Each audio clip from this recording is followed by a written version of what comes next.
Well, it's power bank time again. Or actually, it's not really power bank time. What we're doing today is taking a look at what analog to digital converters do and how you can really get the most out of them. And it's a surprisingly complicated story. Alright, so you will understand what's on this screen after I'm done with this video. But in the meantime, let me just talk to you a little bit about what an analog to digital converter is.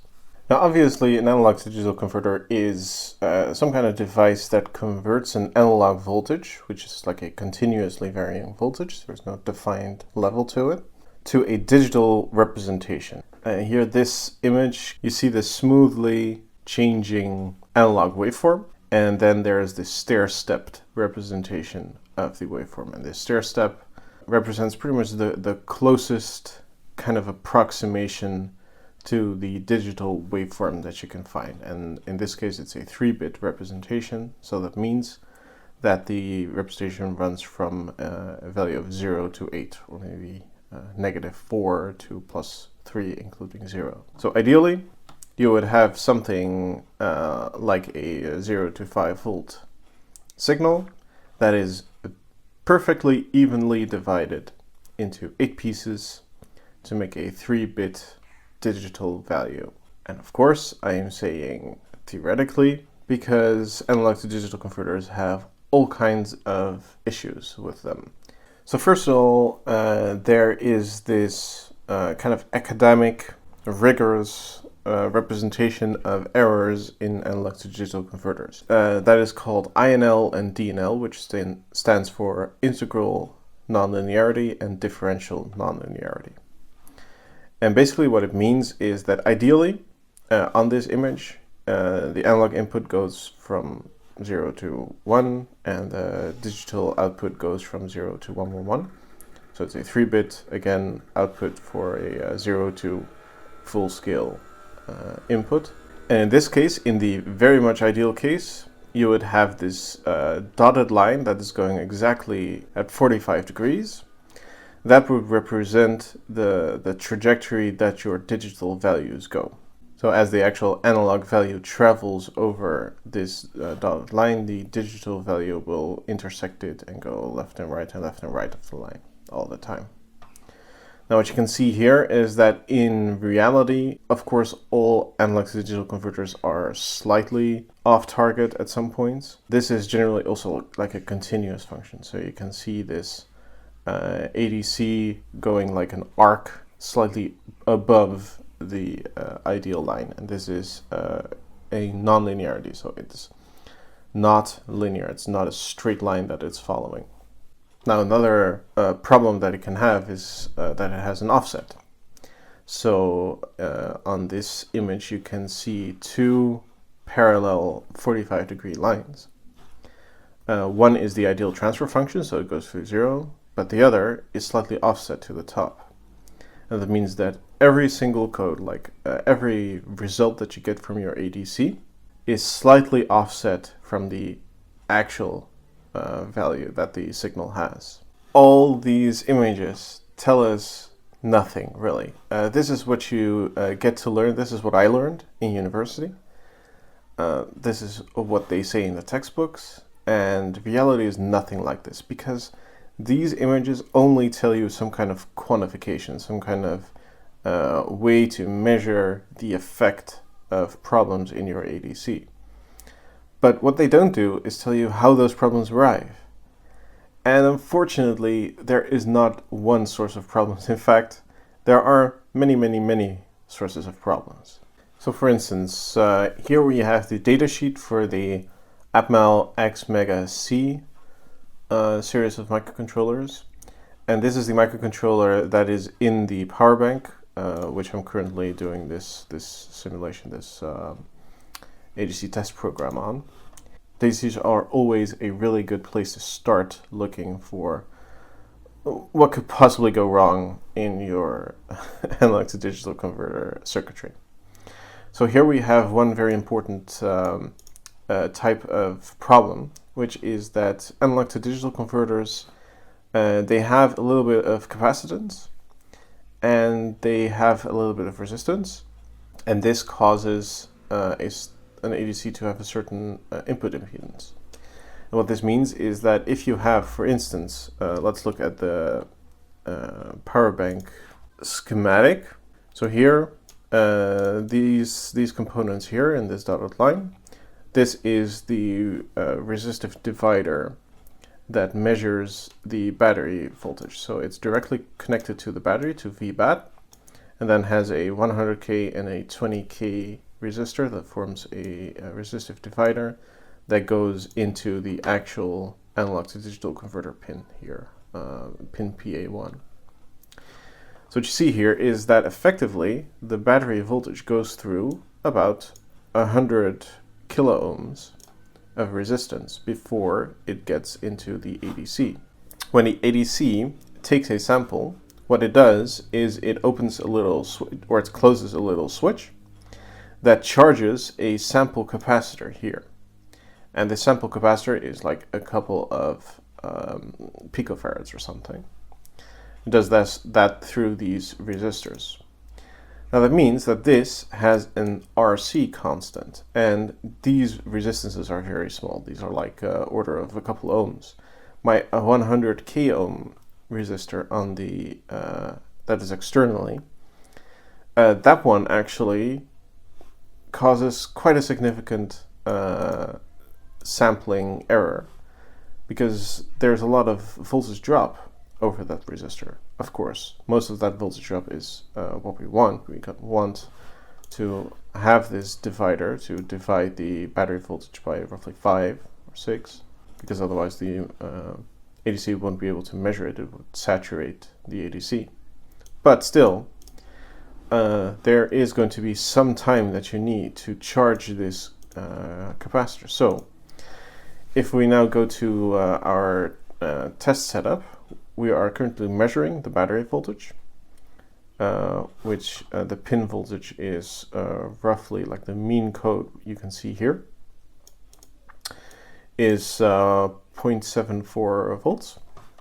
Let's just decrease the sample time, so the amount of time that this switch is closed, that it's charging the little capacitor. Reduce it to 8 microseconds, still the same, 4 microseconds, 1.3. Oh, here's another error. Let me just fix that real quick. Okay, here we see the first little inkling of the sampling capacitance coming into it. We now have a code of 1482, and when I had the sampling time higher, it was about 1480. So this is, if I reduce the sampling time to 1.3, well, okay, 1.5. Oh, surprising. Really have to go to 1 microsecond. If I change it to something less than 2 microseconds, then we see this error occurring, which is now 6 least significant bits, actually, where the ADC does not have enough time to completely charge, or in this case, apparently discharge, its sampling capacitor. Now, if we reduce it to nothing, you get this. It's just a big mess. 0.3, can I do less? Nope.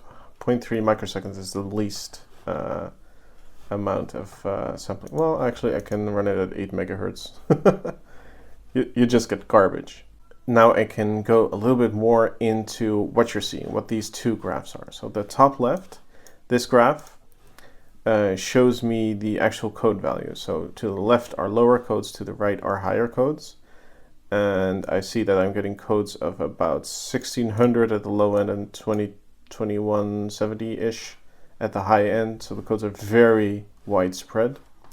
And if I increase, let me see, if I increase the sample time, now I get glitches at 8 megahertz.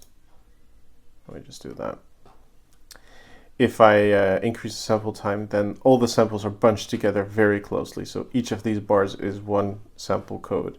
I only have like a spread of 5 or 6. So this is how an ADC should work. It should have a normal distribution of codes, and it should not look like this. This is a very bad type of ADC. Even if the ADC is good, if the specifications are good, you can still abuse it like this, and you get horrible results. Now on the bottom here, this graph, apparently, yes, this graph, this shows the samples over time. So you see on the left side is the first sample that I took, and on the right side it's the last sample that I took. And if I reduce the amount of discarded samples, let's see, did I have issues with? Yes, here. So what you can see here is a startup issue. And if I don't do free running, yes, okay. So this is a good example of startup issues with ADCs. So the first sample that the ADC takes seems to be off by a lot here. And in fact, you can also see this in the histogram. Right all the way to the left and right all the way to the right, there are a couple of samples that have very deviant values from the rest of the pack. That is because this ADC is not continuously sampling. Every second right now, I can reduce that to, for instance, every half second, like that. But every second it requests 1,000 samples or 1,024 samples in sequence. I can of course also reduce that to 256 now, but it requests this number of samples and it takes very short amount of time. So I can tell it to sample them in a certain way, and what I'm doing right now is I'm sampling them all in one go. Right after the first sample is taken, it takes the next sample and then the next sample and the next sample. This is called a free running analog to digital converter, and that's this this little parameter here. I can also disable free running and then do timed, like interrupt based sampling. So now there is a little timer interrupt that runs at 25 kilohertz. So every now I'm setting it at 5. Let me just put it back. There we go. So every 1/25,000th of a second, it requests a new sample. And you can see that this causes massive amounts of noise, because instead of just the first sample having this this problem of the ADC just starting up, it is every single sample. So letting it run free running reduces this issue a lot, and I can discard the first samples. And well, to be honest, this is not a very good result. I should increase my sample time. So let's talk about some of these esoteric things. So I'm now running it at free running at 2 megahertz. What if I start using a different kind of measurement? So instead of having a single-ended ADC, I'm going to use a differential analog to digital converter, and my program automatically now measures the difference between the signal and an internal ground signal that's in the microcontroller. Still doing the battery voltage. And what you can see now is that my codes have increased by quite a lot. And this is I can also run it in signed mode, by the way. And now my codes have reduced by a lot, by a factor of 2. And now they've increased by a factor of 2. And if I would go back to single-ended measurements, they're at their nominal value again. What the hell is going on? And this is a way of possibly influencing how good your measurements are, because this differential measurement can measure negative and positive voltage differences. So if I use it in signed mode, you see the actual values that it's getting. It's now getting a plus 640 something. And it's doing the same if I'm not running it in signed mode. It's just that lower values, any value under 2048, because this is a 12-bit analog to digital converter, any value below that is actually a negative value. So this essentially means that compared to a single-ended result, where I can only measure positive voltages, I am losing half my measurement range. So it is very useful. Like, you can get an entire bit of extra resolution by using it single-ended compared to differential. And as you can see, if we look at the standard deviation, so this is a measure of the noise, it's 0.4 millivolts in differential, and in single-ended it's also about 0.4 millivolts. There's no difference, so there's no actual accuracy benefit to using it one way or the other. And in fact, there's a blog talking about some of the early implementations of X mega ADCs, where it does say you should use it in differential mode, and that's just not true. There's no difference. I can also use it differential with gain, and then use, yeah, that's too much gain already. So there's a built-in gain stage. Funnily enough, it behaves exactly how you expect. So this is also important, because I've had many ADCs in microcontrollers that don't behave well. So if you use larger gain, so here, let me just go through it. If we use 1 times gain, the noise is about 0.4 millivolts, standard deviation of a codes. At 2 times, it's about 0.8-ish. At 4 times, it's about 1.5. We're rounding off, of course, here. But it behaves exactly as you expected. 8 times, okay. The signal is too large, but yeah, you can see what's happening. It is a proper gain stage. The gain stage does not introduce extra errors. Well, it might. You would have to go further in the investigation, but it looks good. Like it looks like a good bell curve. It's a little bit noisy. Maybe I can increase the sample time. That doesn't really make it better, but you can play around with it. Now, of course, there are also a little bit more esoteric things. So a great example of things that can ruin your day in ADCs is your reference.